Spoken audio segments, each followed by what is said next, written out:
নমস্কার, আমি লগ্নজিৎ। আমার চ্যানেলে আপনাদের সবাইকে স্বাগত।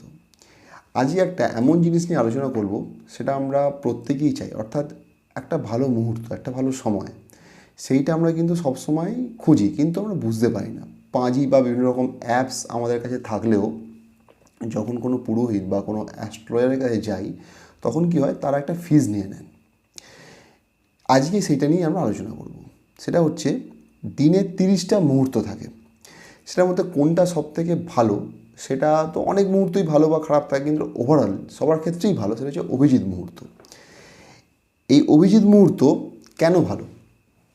তার বড় কারণ হচ্ছে, আমাদের তো লগ্ন প্রায় 2 ঘন্টা অন্তর চেঞ্জ হয়ে থাকে। ট্রানজিটে লগ্ন যেখানে থাকে সেখান থেকে দশম ঘরে সূর্য থাকে, রবি থাকে।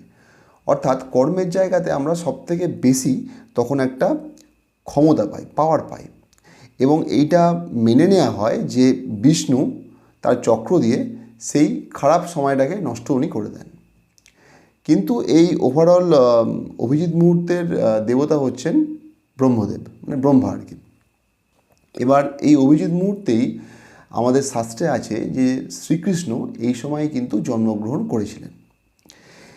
এবার এই অভিজিৎ মুহূর্ত কিন্তু বুধবার দিন, মানে ওয়েডনেসডে আমাদের কিন্তু অ্যাভয়েড করতে হবে। কারণ সেই সময় কিন্তু সাইমনটেনিয়াসলি, মানে একই সঙ্গে রাহুকাল চলে। তো সেই সময় আমরা শুধু বুধবার দিন অভিজিৎ মুহূর্তটাকে আমরা অ্যাভয়েড করব। আর একটা কথা আছে, শাস্ত্রে বলা আছে অভিজিৎ মুহূর্তে আপনারা কিন্তু দক্ষিণ দিকে কোনো মানে গমন করবেন না, দক্ষিণ দিকে আপনারা যাবেন না কোথাও, ঠিক আছে? এইটা কিন্তু শাস্ত্রে নিষেধ করা আছে। সমস্ত শুভ গ্রহের ক্ষমতা এই অভিজিৎ মুহূর্তে বেড়ে যায়। এইটা আর কি আগেকার দিনে মুনি ঋষিরা মানতেন। এবং সমস্ত যে নেগেটিভ প্ল্যানেট, যে খারাপ গ্রহগুলো, তাদের ক্ষমতা কিন্তু এই সময় সব থেকে কমে আসে।